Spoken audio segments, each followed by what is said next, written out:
ഇന്ന് നമുക്ക് രണ്ട് പ്രധാനപ്പെട്ട കോൺസെപ്റ്റുകൾ പഠിക്കാം. ഒന്ന് ഇക്വിപൊട്ടൻഷ്യൽ സർഫസ്, അതെന്താണെന്ന് ആദ്യമായിട്ട് നോക്കാം. ഇക്വിപൊട്ടൻഷ്യൽ സർഫസ്, ആ പേരിൽ നിന്ന് തന്നെ ക്ലിയർ ആണ്. ഇക്വിപൊട്ടൻഷ്യൽ സർഫസ്, ഈക്വൽ പൊട്ടൻഷ്യൽ ഉള്ള സർഫസിനെയാണ് എന്താ പറയുന്നത്? Equipotential surface. അപ്പം equipotential surface is a surface at all points on which the potential remains constant. അപ്പൊ ഇക്വിപൊട്ടൻഷ്യൽ സർഫസ് എന്ന് പറയുമ്പോൾ equipotential surface is a surface at which all points the potential remains constant. Potential remains constant. ഇപ്പോൾ ഒരു surface നമ്മൾ consider ചെയ്യുന്നു, ഇതാണ് ഒരു equipotential surface എന്ന് കരുതുക. അതിലെ 2-3 പോയിന്റ്സ് ആണ് എ ബി സി. അങ്ങനെയാണെങ്കിൽ വി എ എന്ന് പറയുന്നിടത്തെ പൊട്ടൻഷ്യൽ തന്നെ ആയിരിക്കും ബിയിലെ പൊട്ടൻഷ്യൽ, അത് തന്നെ ആയിരിക്കും സിയിലെ പൊട്ടൻഷ്യൽ. അല്ല, ഇനി നമ്മൾ പറയാണ് എയും ബിയും തമ്മിലുള്ള പൊട്ടൻഷ്യൽ ഡിഫറൻസ് എത്ര ആയിരിക്കും? 0 ആയിരിക്കും. അപ്പം എന്താണ് പൊട്ടൻഷ്യൽ ഡിഫറൻസ് എന്ന് പറഞ്ഞാൽ അതിന്റെ അർത്ഥം work done to move a charge, unit charge from one point to another. അങ്ങനെയാണെങ്കിൽ ഇത് അതിൻ്റെ അകത്തെ ഏറ്റവും പ്രധാനപ്പെട്ട ഒരു പ്രോപ്പർട്ടി ആയിട്ട് പറയാം. ഇക്വിപൊട്ടൻഷ്യൽ സർഫസിൽ കൂടി ഒരു ചാർജിനെ ഒരു പോയിന്റിൽ നിന്ന് മറ്റൊരു പോയിന്റിലേക്ക് നീക്കുന്നതിന് ആവശ്യമായ വർക്ക് ഡൺ എത്ര വരും? 0 ആയിരിക്കും. അപ്പൊ പൊട്ടൻഷ്യൽ ഡിഫറൻസ് 0 ആയതുകൊണ്ട് there is no work done in moving a charge from one point to another in an equipotential surface. But equipotential surface is a surface at which every point on it the potential remains constant, or there will be no potential difference between different points on an equipotential surface. അപ്പോൾ അതിന്റെ പല properties discuss ചെയ്യുന്നതിനകത്ത് ഒന്നാമത്തെ പ്രോപ്പർട്ടിയാണ് no work is done in moving a charge from one point to another in an equipotential surface. Equipotential സർഫസിൽ ഒരു ചാർജിനെ ഒരു പോയിന്റിൽ നിന്ന് വേറൊരു പോയിന്റിലേക്ക് നീക്കുന്നതിന് യാതൊരു വർക്ക് ഡണ്ണും ആവശ്യമില്ല. Because the potential at different points are same, there will be no potential difference. എന്ന് പറഞ്ഞാൽ പൊട്ടൻഷ്യൽ ഡിഫറൻസ് എന്ന് പറഞ്ഞാൽ അതിന്റെ അർത്ഥം തന്നെ നമുക്കറിയാം, work done to move a charge from one point to another. അപ്പൊ ഒരു ചാർജിനെ നീക്കുന്നതിന് ആവശ്യമായ work done delta W is equal to 0 in equipotential surface. ഇനി ഇക്വിപൊട്ടൻഷ്യൽ സർഫസിന് എപ്പോഴും അടുത്ത പ്രോപ്പർട്ടി ആയിട്ട് നമ്മൾ പറയുന്നത്, ഇക്വിപൊട്ടൻഷ്യൽ സർഫസിന് പെർപെൻഡിക്കുലർ ആയിട്ടായിരിക്കും ഇലക്ട്രിക് ഫീൽഡ് സഞ്ചരിക്കുന്നത്. അപ്പം electric field lines are always perpendicular or at right angles to the surface of the right angles to equipotential surface. രണ്ടാമത്തെ പ്രോപ്പർട്ടി ആയിട്ട് നമ്മൾ പറയുന്നത് electric field lines or lines of force from an equipotential is always right angle to the surface or perpendicular to the surface or normal to the surface. Surface ന് perpendicular ആയിട്ടായിരിക്കും, that means surface ന് normal ആയിട്ടായിരിക്കും, that means it is perpendicular to the surface എന്നായിരിക്കും. അപ്പം രണ്ടാമത്തെ property അതാണ് പറയുന്നത്. ഇനി ഇക്വിപൊട്ടൻഷ്യൽ സർഫസിന്റെ അകത്ത് വരുമ്പോൾ ലൈൻസ് ഓഫ് ഫോഴ്സ് എന്ന് പറയുന്നത് പെർപെൻഡിക്കുലർ ആകുന്നത് കൊണ്ട് തന്നെ, അപ്പൊ ഒരു സർഫസ് ഇതാണെന്നിരിക്കട്ടെ, ഇവിടുന്ന് അങ്ങോട്ട് പോകുന്നു, ഇതിങ്ങനെ വരുന്നു, ഇതും വേറൊരു സർഫസ് ആണ്. അപ്പൊ അതിന്റെ ലൈൻസ് ഓഫ് ഫോഴ്സും അതിന് പെർപെൻഡിക്കുലർ ആയിട്ട് ഇങ്ങോട്ടാണ്. നമ്മൾ നേരത്തെ പഠിച്ചിട്ടുണ്ട് ലൈൻസ് ഓഫ് ഫോഴ്സുകൾ തമ്മിൽ ഒരിക്കലും ഇന്റർസെക്ട് ചെയ്തില്ല. അപ്പൊ ഇതിങ്ങനെ വന്ന് ഈ രണ്ട് സർഫസുകൾ കൂട്ടിമുട്ടിയാൽ ഇവിടുത്തെ ഇലക്ട്രിക് ലൈൻസ് ഓഫ് ഫോഴ്സുകൾ തമ്മിൽ എന്ത് പറ്റും? കൂട്ടിമുട്ടേണ്ടതായിട്ട് വരും. അത് പോസിബിൾ അല്ലാത്തത് കൊണ്ട് നമുക്ക് ജനറലൈസ് ചെയ്ത് പറയാം, രണ്ട് ഇക്വിപൊട്ടൻഷ്യൽ സർഫസുകൾ തമ്മിൽ ഒരിക്കലും ഇന്റർസെക്ട് ചെയ്തില്ല. അപ്പൊ no two equipotential surfaces intersect, അല്ലെങ്കിൽ two equipotential surfaces will never intersect. അപ്പൊ മൂന്നാമത്തെ പ്രോപ്പർട്ടി ആയിട്ട് പറയുന്നത് ഇക്വിപൊട്ടൻഷ്യൽ സർഫസുകൾ തമ്മിൽ ഒരിക്കലും ഇന്റർസെക്ട് ചെയ്യത്തില്ല. കാരണം എന്താണ്? അവയുടെ ലൈൻസ് ഓഫ് ഫോഴ്സ് അവയ്ക്ക് പെർപെൻഡിക്കുലർ ആയിരിക്കും, അവ തമ്മിൽ ഒരിക്കലും കൂട്ടിമുട്ടാൻ പറ്റില്ല. അതുകൊണ്ട് തന്നെ രണ്ട് lines of force, electric lines of force perpendicular ആയിരിക്കും. രണ്ടാമത്തെ property, two equipotential surface equipotential surface never intersect. കൂട്ടിമുട്ടത്തില്ല. നാലാമതായിട്ട് ഒരു പോയിന്റ് കൂടെ നമുക്ക് പറയാം. ഫീൽഡ് സ്ട്രെങ്ത്നെസ് അനുസരിച്ച് പൊട്ടൻഷ്യൽ സർഫസിന്റെ അകത്ത് വ്യത്യാസം വരും.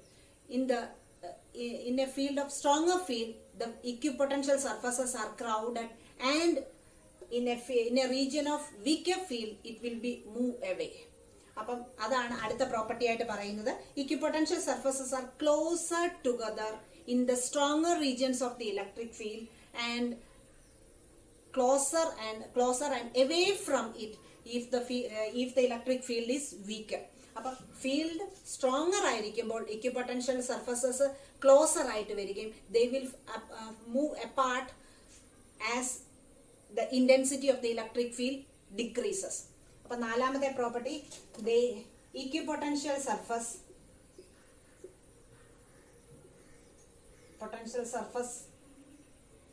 surfaces are closer in a region of greater electric field, greater E field, or stronger electric field, or they are moved away in a region of weaker electric field. So these are the different properties about the equipotential surface. അപ്പോൾ എക്സാമിനേഷന് കൂടുതലായിട്ടും ചോദിക്കാറുള്ളത് ഒബ്ജക്റ്റീവായിട്ട് ചോദിച്ചിട്ടുള്ള കാര്യങ്ങളാണ്. ഒരു unit ചാർജിനെ ഒരു equipotential സർഫസിൽ കൂടി നീക്കുമ്പോൾ എത്ര വർക്ക് ചെയ്തു, അല്ലെങ്കിൽ കേസ് തന്നിട്ട് അങ്ങനെ പറയാം. അപ്പം 4 പ്രോപ്പർട്ടിയാണ് പ്രധാനമായിട്ട് പറഞ്ഞ് യൂണിറ്റ് ചാർജിനെ അല്ലെങ്കിൽ ഏതെങ്കിലും ഒരു ചാർജിനെ ഇക്വിപൊട്ടൻഷ്യൽ നീക്കുന്നതിന് യാതൊരു വർക്കും ആവശ്യമില്ല. The lines of force or electric field is always perpendicular to the surface of perpendicular to the equipotential surface. അടുത്തത്, two equipotential surfaces never intersect because the lines of force will never intersect.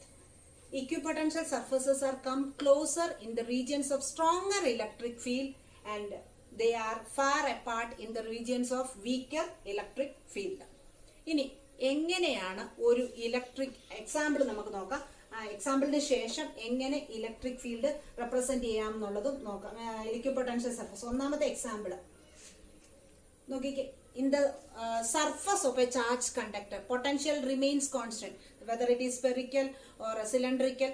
അപ്പം എല്ലാത്തിൻ്റെയും സർഫസിൽ potential എന്തായിരിക്കും? Charged കണ്ടക്ടറിന്റെ potential എന്തായിരിക്കും? Same ആയിരിക്കും. അതുകൊണ്ട് ഒരു example എന്ന് പറഞ്ഞാൽ സർഫസ് ഓഫ് എ ചാർജ്ഡ്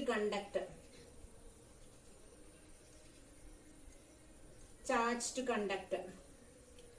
ഇനി രണ്ടാമത്തത്, ഒരു പോയിന്റ് ചാർജ് Q, R അകലത്തിൽ ഉണ്ടാക്കുന്ന പൊട്ടൻഷ്യൽ എത്ര വരും? 1/4πε0 Q/R. ഇങ്ങോട്ട് R അകലത്തിലും എത്ര തന്നെ വരും? 1/4πε0 Q/R. അപ്പൊ എല്ലാ R അകലത്തിലും സെയിം പൊട്ടൻഷ്യൽ ആയിരിക്കും ഉണ്ടാക്കുന്നത്. അപ്പൊ ഇതൊരു ഇക്വിപൊട്ടൻഷ്യൽ സർഫസ് ആണ്. അതായത് ഇതൊരു പോയിന്റ് ചാർജ് ആണ്. പോയിന്റ് ചാർജ് വരച്ചേക്കുന്നത് സർക്കിൾ ആയിട്ട് തോന്നുമെങ്കിലും answer not circle, it is a sphere. അതായത് സ്പേസിലാണ് ചാർജ് ഇരിക്കുന്നത്. അപ്പൊ അതെന്താണ് സർഫസ് വരുന്നത്? സ്പിയേഴ്സ് ആണ്. വേറൊരു R' അകലത്തിൽ എടുത്താൽ ഇതും ഒരു ഇക്വിപൊട്ടൻഷ്യൽ സർഫസ് ആണ്.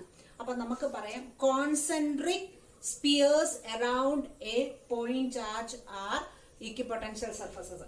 അപ്പൊ പോയിന്റ് ചാർജിന് ചുറ്റുമുള്ള സ്പെറിക്കൽ സർഫസുകൾ എല്ലാം ഏതിന് ഉദാഹരണമാണ്? ഇക്വിപൊട്ടൻഷ്യൽ സർഫസിന് ഉദാഹരണമാണ്. Concentric spheres around point charge. അപ്പൊ സെക്കൻഡ് എക്സാമ്പിൾ, കോൺസെൻട്രിക് അല്ലെങ്കിൽ സ്പിയേഴ്സ് അറൌണ്ട് എന്ന് എഴുതിയാലും മതി. Around point charge. മൂന്നാമത്തത് അത് റെപ്രസെന്റ് ചെയ്യുമ്പോൾ ഒരു ലൈൻ ഓഫ് ചാർജ് ആണെങ്കിൽ അതിന് ചുറ്റുപാടുമായിട്ടുള്ള സിലിണ്ടറിക്കൽ സർഫസസ് എല്ലാം തന്നെ ഇക്വിപൊട്ടൻഷ്യൽ ആയിരിക്കും. അപ്പൊ cylindrical surfaces around line of charge. Another example, cylindrical surfaces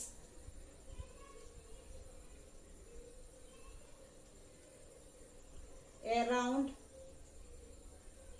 line of charge. Cylindrical surfaces around line of charge. ഇനി യൂണിഫോം ഇലക്ട്രിക് ഫീൽഡ് ആണെങ്കിൽ ഇങ്ങനെയാണ് വരുന്നത്. പാരലലും സ്ട്രെയിറ്റുമായിട്ടായിരിക്കും യൂണിഫോം ഇലക്ട്രിക് ഫീൽഡിൽ വരുന്നത്. അതിന് ഇലക്ട്രിക് ഫീൽഡിന് പെർപെൻഡിക്കുലർ ആയിരിക്കും. അപ്പൊ ഈ പ്ലെയിൻസ് എല്ലാം തന്നെ എന്താണ്? Normal planes in a uniform electric field. അത് ഒരു ഉദാഹരണമാണ്. അതായത് uniform electric field lines of force പാരലലും സ്ട്രെയിറ്റും ആയിരിക്കും. അതിന് പെർപെൻഡിക്കുലർ ആയിട്ട് നിൽക്കുന്ന പ്ലെയിൻസ് എല്ലാം ഇതെല്ലാം എന്ത് തന്നെ വരും? ഇക്വിപൊട്ടൻഷ്യൽ ആയിരിക്കും. അപ്പൊ നമുക്ക് പറയാം നോർമൽ പ്ലെയിൻസ്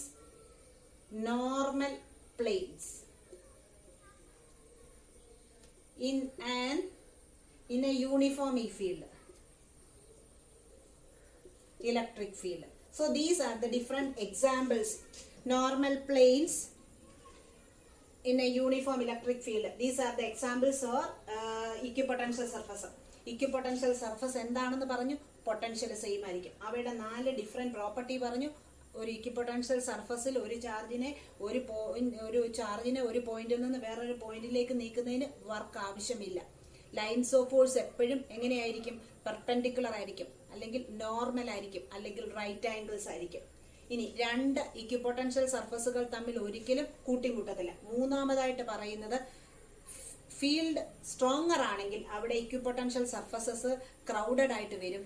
ഫീൽഡ് വീക്കർ ആണെങ്കിൽ ഇക്വിപൊട്ടൻഷ്യൽ സർഫസസ് അകന്നു പോകും, ഫാർ അവേ ആയിട്ട് അപ്പാർട്ടായിട്ട് നീങ്ങുകയും ചെയ്യും. ഇനി എക്സാമ്പിൾ പറഞ്ഞു. Surface of A charge conductor, concentric spheres around a point charge, cylindrical surfaces around a line of charge. Another example, normal planes in a uniform field. Now I am going to draw or represent the equipotential surface. പല പ്രാവശ്യം പരീക്ഷയ്ക്ക് ചോദിച്ചിട്ടുള്ളതാണ്. Draw the equipotential surface around a point charge എന്നൊക്കെ പറഞ്ഞ് ചോദിക്കാറുള്ളതാണ്. അപ്പം equipotential surface around representation of equipotential surfaces. Representation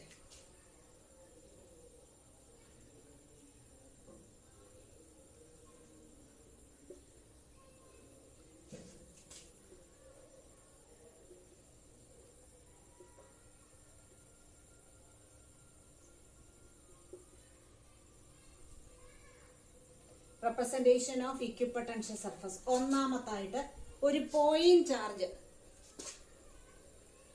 around a point charge.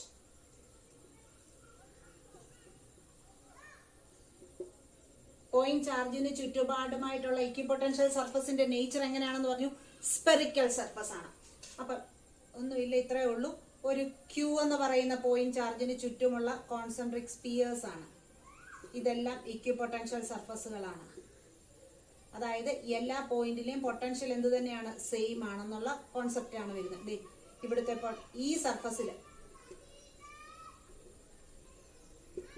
അപ്പം ഇതും ഇതും ഇതും എന്താണ്?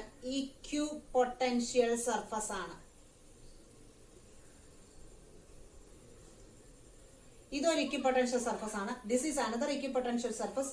This is another equipotential surface. അപ്പൊ അറൗണ്ട് പോയിന്റ് ചാർജ് ഇങ്ങനെ വരും സർഫസുകൾ. അപ്പൊ കോൺസെൻട്രിക് സ്പിയേഴ്സ് ആണ്. രണ്ടാമതായിട്ട് line of charge. Around A line of charge. Around A line of charge. നേരത്തെ പറഞ്ഞു നേച്ചർ എങ്ങനെയാണെന്ന് പറഞ്ഞു? സിലിണ്ടറിക്കൽ ആയിരിക്കും. അപ്പൊ ഇതിൻ്റെ അകത്ത് നിറച്ച് ചാർജ് ഉണ്ടെങ്കിൽ അതിന് ചുറ്റുപാടുമായിട്ടുള്ള എങ്ങനെ വരുമെന്നാണ് പറഞ്ഞേക്കുന്നത്? സിലിണ്ടറിക്കൽ ഷേപ്പിലായിരിക്കും വരുന്നത്. ഡോട്ടഡ് ആയിട്ടോ അല്ലാതെയോ വരയ്ക്കാം. Another equipotential surface. This one is another equipotential surface. നമുക്ക് വേറൊരെണ്ണം കൂടെ വരച്ചാൽ ഇങ്ങനെ വരും. All these are equipotential surfaces. അപ്പം ഇതൊരു ഇക്വിപൊട്ടൻഷ്യൽ ആണ്. This is another equipotential and this is another equipotential surface. All these are equipotential surfaces. Equipotential surfaces. ഇനി uniform electric ഫീൽഡിൽ എങ്ങനെയായിരിക്കും? അതും ഓൾറെഡി ഞാൻ വരച്ചു കഴിഞ്ഞതാണ്. മൂന്നാമത്തത് ഇക്വിപൊട്ടൻഷ്യൽ സർഫസ്.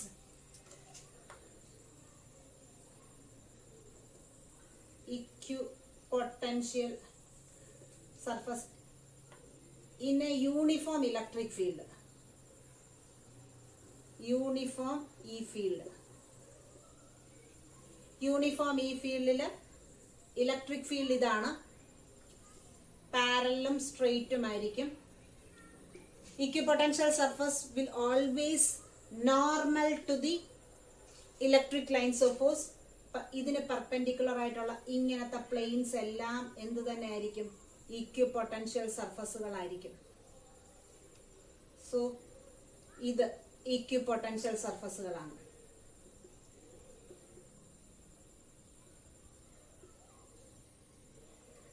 ഈ രണ്ടെണ്ണം ഇക്വിപൊട്ടൻഷ്യൽ സർഫസുകളാണ്. ഇനി equipotential surface associated with a dipole. നാലാമത്തത് എറൗണ്ട് എ ഡൈപോൾ. എന്താണ് ഡൈപോൾ എന്ന് പറയുന്നത്? ഒരു ഈക്വലും ഓപ്പോസിറ്റുമായിട്ടുള്ള ചാർജുകൾ, A pair of equal and opposite charges. ഒരിടത്ത് പ്ലസ് ക്യൂ ഉണ്ടെങ്കിൽ മറ്റേടത്ത് എന്തായിരിക്കും? മൈനസ് ക്യൂ ആയിരിക്കും. അപ്പം ഈ ചാർജ് മൈനസും ഈ ചാർജ് പ്ലസ് ക്യൂവുമാണെന്നിരിക്കട്ടെ. അപ്പൊ അതിന്റെ രണ്ടിന്റെയും കൂടെ ഇടയ്ക്ക് എന്തോ വരും. അപ്പൊ പ്ലസും മൈനസും ചാർജ് വന്നാൽ അവിടെ എന്തോ എടുക്കും? Lines of force attract. അപ്പൊ ഇവിടുന്ന് ഇങ്ങോട്ട് വരുംതോറും lines of force attract, field strength കൂടി വരുവാണ്. അപ്പൊ ഈ റീജിയനിലേക്ക് കൂടുതൽ അടുത്തടുത്തടുത്ത് സർക്കിൾ വരും. ഔട്ടർ റീജിയനിലേക്ക് മുകളിൽ നിന്ന് പോകുമ്പോൾ ആദ്യമൊക്കെ അതേപോലെ തന്നെ ഇങ്ങനെ വരും, കോൺസെൻട്രിക് സ്പിയേഴ്സ് ആയിട്ട് വരും.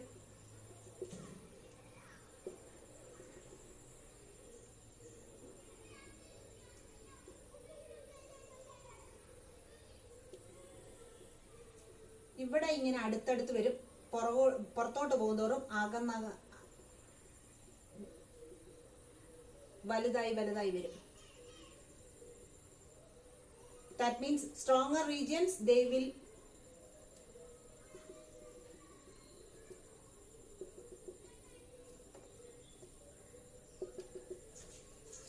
move away, and in the stronger region they will form closer apart. അപ്പൊ അതാണ് ഏതിന്റെ വരയ്ക്കുന്നത്? ഇതെല്ലാം ഇക്വിപൊട്ടൻഷ്യൽ അറൗണ്ട് എ ഡൈപോൾ വരുന്നത്. ഇനി ലൈറ്റ് ചാർജസ് അങ്ങനെ വരും. രണ്ട് ഒരുപോലെ ചാർജസ് ആണെങ്കിൽ ഇത് വന്നപ്പോൾ ഈ റീജിയനിലേക്ക് വരുമ്പോൾ ഫോഴ്സ് കൂടുതലാണ്, ഇലക്ട്രിക് ലൈൻസ് ഫീൽഡിന്റെ സ്ട്രെങ്ത് വരുന്നു. അപ്പോൾ ഇവ ക്രൗഡ് ചെയ്തേക്കുന്നു, അകന്നു പോകുന്നതിനനുസരിച്ച് അത് വലുതാകുന്നു. ഇനി around light charges, light charge രണ്ട് പോസിറ്റീവോ നെഗറ്റീവോ എടുക്കാം. ഒരേപോലത്തെ ചാർജ് എടുത്താൽ എങ്ങനെ വരും? രണ്ട് ലൈറ്റ് ചാർജസ് വരയ്ക്കാം. ഒന്ന് പോസിറ്റീവ് ചാർജ്, അടുത്തതും പോസിറ്റീവ് ചാർജ്. അപ്പൊ ഇവ തമ്മിൽ എന്താണ്? റിപ്പൾഷൻ ആണ് വരുന്നത്. റിപ്പൾഷൻ വരുമ്പോൾ ഇവിടെ ഫീൽഡ് റീജിയൻസ് ആദ്യത്തേതൊക്കെ അതേപോലെ തന്നെ അടുത്ത് തന്നെ ഇരിക്കും ഇതിന് ചുറ്റും. എന്നാൽ ഇവിടെ റിപ്പൾഷൻ വരുന്നതുകൊണ്ട് കുറച്ചുകൂടെ കഴിയുന്നതോറും ഇവിടെ വലുതാകും.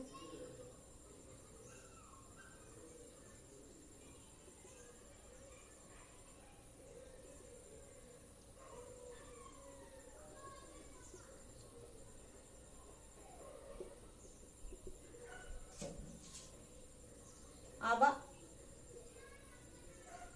ഇവിടെ അടുത്തടുത്ത് വരും. നടുക്ക് ഭാഗത്ത് അവ അകന്നു പോകുന്നതായിട്ട് കാണാം. And finally, so this is the shape of an equipotential surface around light charges. ഇത് പോസിറ്റീവ് ആയാലും നെഗറ്റീവ് ആയാലും ഇങ്ങനെ തന്നെ വരും. അപ്പം ഇത് വേണമെങ്കിൽ ഇങ്ങനെ വരും, കുട്ടിമുട്ടുക നല്ല ഉദ്ദേശിക്കുന്നത് ഇങ്ങനെ വരും, അടുത്തടുത്ത് വരും. So around light charges, these are the representation of equipotential surface. Now let us discuss about one more topic, that is electrostatic shielding. എന്താണ് ഇലക്ട്രോസ്റ്റാറ്റിക് ഷീൽഡിംഗ് എന്നുകൂടെ നോക്കാം.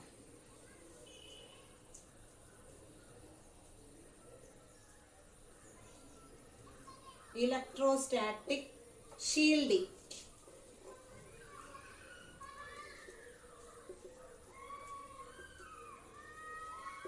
ഇതും ഇലക്ട്രിക് ഫീൽഡിൻ്റെ അകത്തെ ഒരു പ്രധാനപ്പെട്ട കോൺസെപ്റ്റ് ആണ്, അല്ലെങ്കിൽ ഒരു ആപ്ലിക്കേഷൻ ആണ്.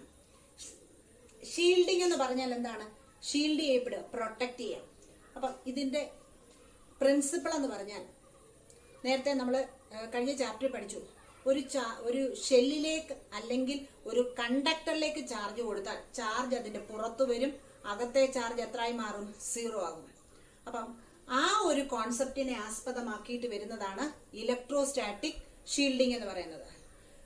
അപ്പൊ എന്താണ് പറഞ്ഞേക്കുന്നത്? If a charge is given to a shell or conductor, the charge would have spread uniformly over the surface and no charge inside the conductor or shell.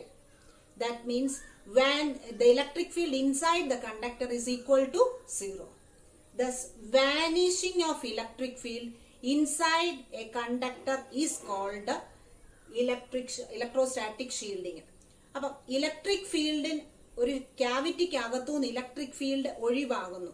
എങ്ങനെയാണ്? അതിലേക്ക് ചാർജ് കൊടുത്താൽ അതിന്റെ പുറത്ത് ചാർജ് വരും, അകത്തെ ചാർജ് 0 ആകുന്നത് മൂലം അകത്തെ ഇലക്ട്രിക് ഫീൽഡ് എത്രയായി മാറുന്നു? 0 ആയി മാറുന്നു. ഈ ഒരു ഫിനോമിനൻ, അപ്പം അതുകൊണ്ടുണ്ടാകുന്ന ആപ്ലിക്കേഷൻ ആണ് എന്താ പറയുന്നത്? Electrostatic shielding. എന്താണ് ഇതിന്റെ പ്രത്യേകത? അപ്പം അപ്ലയൻസിനെ പ്രൊട്ടക്ട് ചെയ്യാനായിട്ട് നമുക്ക് വരും. Thus appliances can be protected by keeping it inside a metallic boxes or metallic shell or metallic conductor etc. അപ്പം അതിൻ്റെ ഒരു ഇലക്ട്രിക് ഫീൽഡിൽ നിന്ന് ഒഴിവാകാനായിട്ട് സാധാരണയായിട്ട് അതിനെ ഈ മെറ്റാലിക് കേജസിന്റെ അകത്ത് വെക്കുന്നു. ആ കേജസിനെ പറയുന്ന പേരാണ് ഫാരഡേയ്സ് കേജ് എന്ന് പറയും.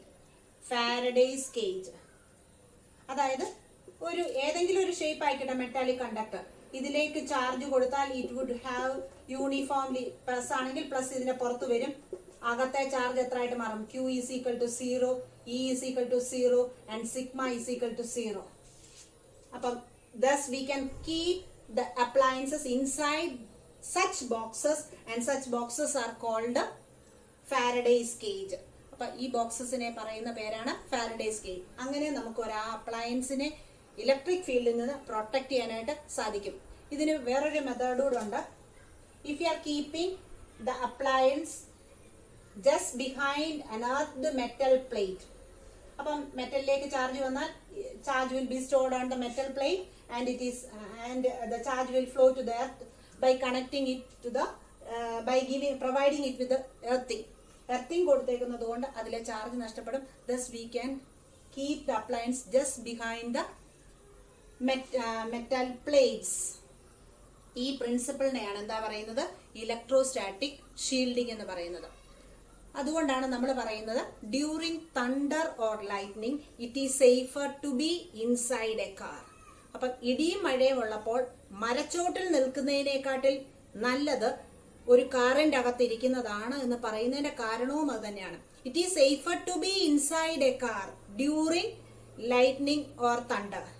Because if somehow the car gets charged, what will happen? It will be uniformly distributed over the surface and no charge enters into the car. Thus, we can protect ourselves by keeping us inside the car during thunder and lightning. It is not safe by standing just under the tree. അപ്പം നമ്മൾ പറയുന്നത് ട്രീയുടെ അടിയിൽ നിൽക്കുന്നതിനെക്കാട്ടി നല്ലതാണ് കാറിന്റെ അകത്ത് ഇരിക്കുന്നത്. ഒറ്റ മാർക്കത്തിൽ ചോദിച്ചാൽ എന്ത് പ്രിൻസിപ്പിൾ ആണെന്ന് ചോദിച്ചാൽ അതിന് ഉത്തരം ഒന്നേ ഉള്ളൂ. It is due to electrostatic shielding. So we can say it is safer to be inside a car during thunder and lightning than under a tree or a building. ഇനിയും അതായത് ഇങ്ങനെ ഒരു ക്യാവിറ്റിക്കകത്താണെങ്കിലും ഇലക്ട്രിക് ഫീൽഡ് കൊടുക്കുവാണെങ്കിൽ ഇവിടെ എല്ലാം charge uniform ആയിട്ട് spread ചെയ്ത് ഇങ്ങനെ അങ്ങ് വരും, പുറത്തെല്ലാം വരും. E is equal to 0 and Q is equal to 0. അപ്പൊ ചാർജ് വന്നാൽ ഒരറ്റത്ത് പോസിറ്റീവ് ചാർജും മറ്റേ അറ്റത്ത് എന്തായിട്ട് വരും? നെഗറ്റീവ് ചാർജും. ബൈ ഇലക്ട്രോസ്റ്റാറ്റിക്കൽ ചാർജ് ഇലക്ട്രിക് ഫീൽഡ് എപ്പോഴും പെർപെൻഡിക്കുലർ ആയിരിക്കും. E ഇങ്ങനെ വരും, E നെഗറ്റീവിലേക്കാണ് ഇലക്ട്രിക് ഫീൽഡ് വന്നു ചേരുന്നത്. അപ്പൊ ഇലക്ട്രിക് ഫീൽഡ് ഇങ്ങനെ വരും. Thus the electric field inside a cavity of a conductor is equal to 0. This principle is used in electrostatic shielding. Okay, ഇതെല്ലാം മനസ്സിലായെന്ന് വിശ്വസിക്കുന്നു. Thank you.